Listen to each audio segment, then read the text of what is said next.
네, 지난번에 어째서 2000년 전 아프가니스탄과 한반도에 동일한 거울이 나오는가에 대해서 영상을 만들었습니다.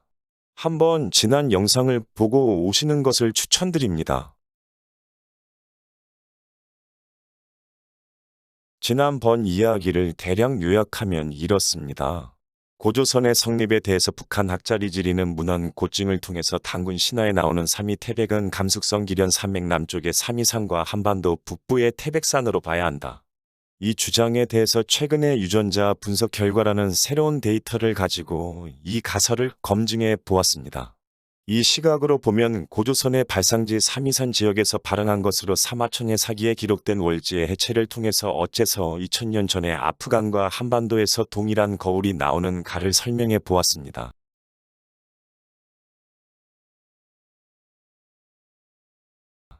네, 단군 고조선이 개국이 되고 나서 2000년 정도 세월이 흐른 후 고조선 발상지 감숙성 기련 산맥 인근의 월지라고 하는 나라가 해체되기 시작합니다.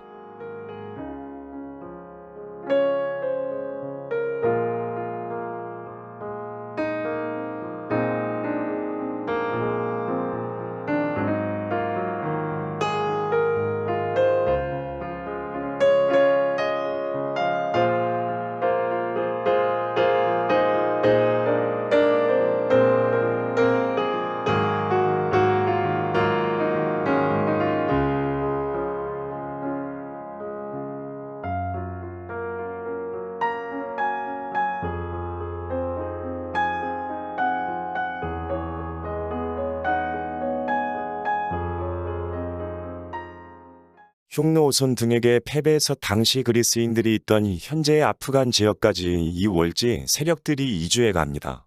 이게 제 생각입니다.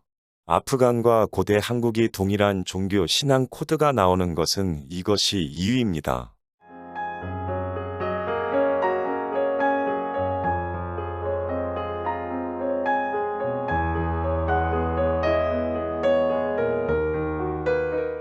주경미 교수님은 틸리아 테페 유적을 설명하면서 이 유적이 고대 한국과 밀접한 관련이 있다는 이야기를 합니다. 물론 방향은 반대로 생각하셨습니다. 네, 오늘은 이 이야기처럼 난해하지 않고 좀 직감적으로 이해할 수 있으시도록 영상을 만들어 보았습니다. 오늘 영상 제작에 많은 도움을 준 주경미 교수님 아프가니스탄 틸리아 테페 유적 강의가 많은 참고가 되었습니다.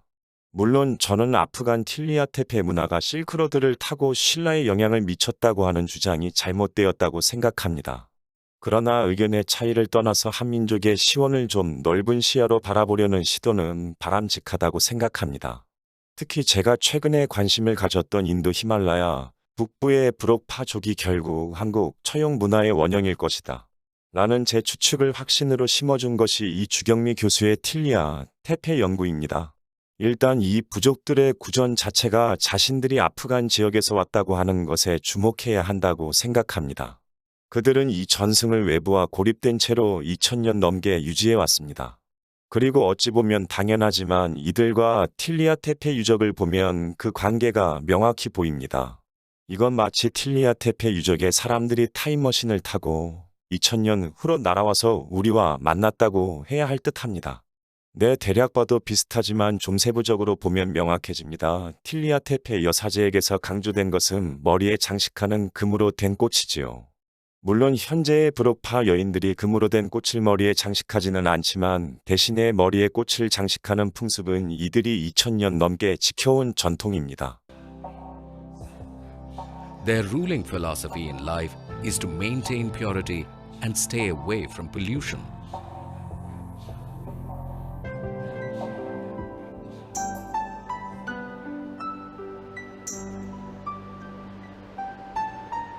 Mountains, trees, water, and flowers are considered very pure.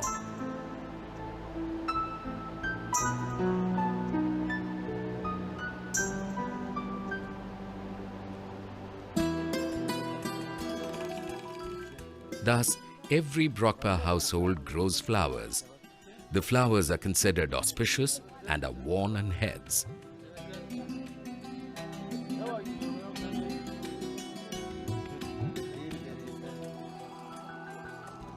그리고 이들에게 있어서 머리에 꽃을 장식하는 것은 단순히 장식의 의미를 넘어서 종교적, 신앙적인 의미가 있습니다. 이들은 산강물꽃, 이런 물건들이 순결함을 상징한다고 믿습니다. 물론 이것은 신라의 문화인 원화 화랑과도 연결이 됩니다. 이들의 문화는 여성 가부장제인데 화랑의 원형인 원화는 여성이 남자들을 이끄는 형태였습니다. 아쉽게도 화랑이나 원화에서는 꽃에 대한 풍습이 이름으로만 남았을 뿐이었습니다. 그러나 우리는 이들의 입을 통해서 그 꽃이 무엇을 의미하는지 알게 되었습니다. 그리고 인도 북부의 이 세력이 결국 우리 고대 국가들과 연결이 된다는 것이 신화적으로는 허왕옥 전설 그리고 처용하고도 연결이 됩니다. 사마천 사기에 남겨진 장권의 기록에 따르면 대왕국 사람들은 자신과 풍습이 같은 종족이 인도 북부에 있고 이들이 중국의 스촨성에서 물건을 수입해 온다고 하였습니다. 만일에 이 세력들이 모두 제 추측대로 월지와 관련이 있다고 한다면 장권과 비슷한 시기의 스촨성에는 이들과 연결고리가 되는 어떤 세력이 있어야 할 것입니다. 이 부분이 우리가 김병모 박사의 주장에 주목해야 하는 이유입니다. 내 꽃은 우리가 바라보는 처용 신화에서 중요한 상징입니다. 우리는 처용 신화에서 표현되는 처용에서 꽃이 중요한 상징이라는 것은 알았지만 이것이 무엇을 의미하는지는 알지 못했습니다. 그러나 우리는 이제 살아있는 화석인 이들을 통해서 이 꽃이 그들의 신앙의 대상이었던 물, 나무, 바람 등으로 표현되는 자연 혹은 만물이 가지고 있는 순수성을 의미한다는 것을 알았습니다.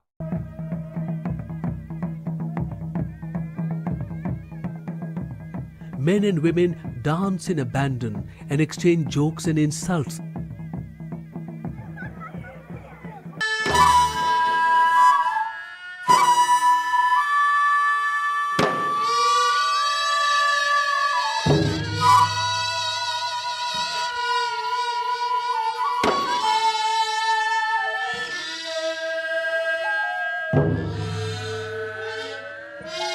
어쩌면 처용은 서역의 낯선 이방인이 아니라 고대 우리 조상들과 유전자와 신앙을 공유하는 우리의 일부일지도 모른다는 생각을 하게 됩니다. 여기에서 신라의 화랑 제도를 생각합니다. 화랑은 죽음을 두려워하지 않는 전사 집단입니다. 그리고 동시에 산천을 벗삼아 자연을 탐닉하는 풍류 집단이기도 합니다. 그리고 이 화랑의 원형은 남성 집단이 아니라 남성을 거느린 여성 집단이었다는 것에서 이들 처용족과 묘한 동질감이 느껴지기도 합니다. 분자 인류학은 이들 한국인과 일본인의 공통 조상이 월지라고 하는 집단이 동북아시아로 이주하고 이들이 기원전 1000년경부터 일본 열도로 이동하여 일본인의 조상이 되었다고 이야기합니다. 앞에서 우리가 추측한 것이 맞다면 화랑의 경우처럼 일본의 기록에도 이 흔적을 찾을 수 있어야 할 것입니다.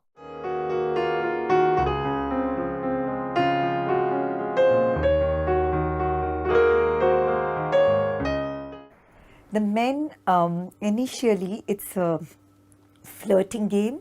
So the women are made to sing, and like most tribal dances, the dances don't have really a lot of movement in terms of a formal movement of dance. But the songs are very important. And so the first series of the songs are beckoning the men. Then the men sort of reply.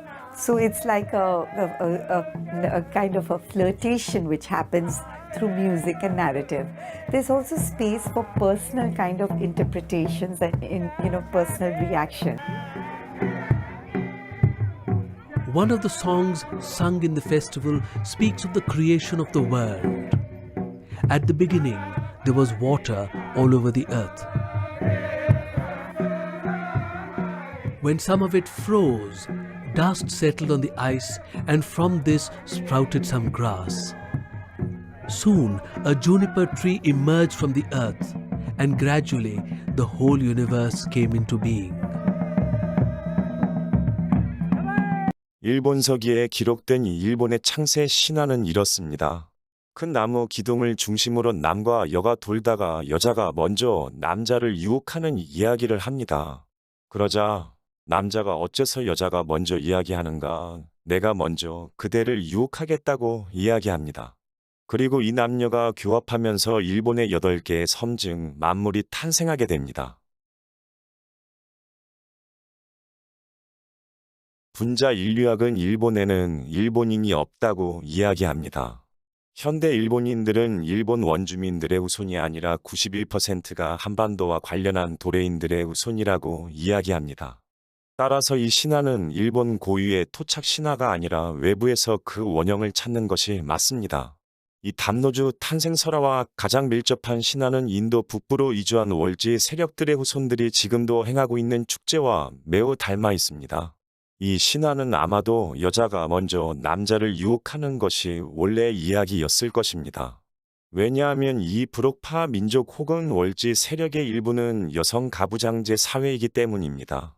그런데 이 신화에서는 남자가 먼저 여자에게 말을 걸어야 한다고 우깁니다.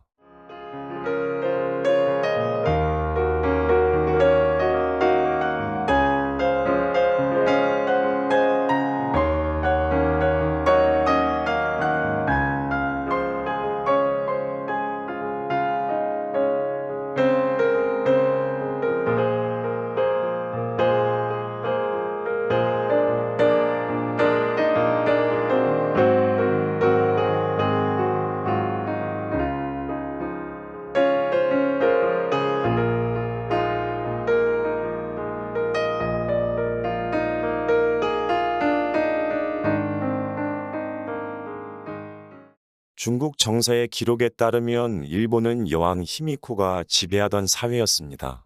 그리고 히미코가 죽은 후 큰 난이 일어났다는 기록이 있습니다. 그리고 이 난이 진압이 되는 과정에서 흥미있는 이야기가 나옵니다. 오랫동안 내란이 지속되었지만 이 내란이 종식된 이유는 히미코 집안의 여자아이를 여왕으로 세우면서 종식되었다고 합니다. 왕을 남자로 하느냐 아니면 여자로 하느냐가 이 내란의 중요한 원인 중에 하나였음을 추측할 수 있는 대목이었습니다. 당시 왕을 남자로 하느냐, 여자로 하느냐 하는 것이 이들의 신앙과 관련한 중요한 이슈였다는 것을 추측할 수 있습니다. 제가 정리한 자료들과 가설들을 접한 분들은 그래도 이 내용에 대해서 긴가민가 하실 것이라 생각됩니다. 수천 년이라는 긴 시간 그리고 아시아 전체를 한 바퀴를 도는 긴 이동거리. 그런데 같은 신앙이 전달되는 것이 가능할까? 하고 말입니다. 그런데 이런 고민은 꽤 오래된 것입니다. 프로이드와 함께 정신분석학이란 학문을 수립한 칼 융은 인간의 집단 무의식이란 개념을 수립하였습니다. 인간의 무의식 속에서는 인류의 종 자체가 가지고 있고 여러 세대를 거쳐서 유전되는 무의식이 있다는 것이 칼 융의 생각이었습니다. 그리고 칼 융은 자신의 집단 무의식, 원형이라고 하는 개념을 설명하기 위해서 인류의 신화가 지역 시대를 막론하고 공통적인 스토리가 나오는 것에서 원형이라고 하는 것을 예로 듭니다. 한민족의 시원을 추적해보면 이 칼 융의 생각이 맞을지도 모른다는 생각이 듭니다. 그리고 분자 인류학은 이런 개념들을 입증할 수 있는 토대를 마련해 주고 있습니다.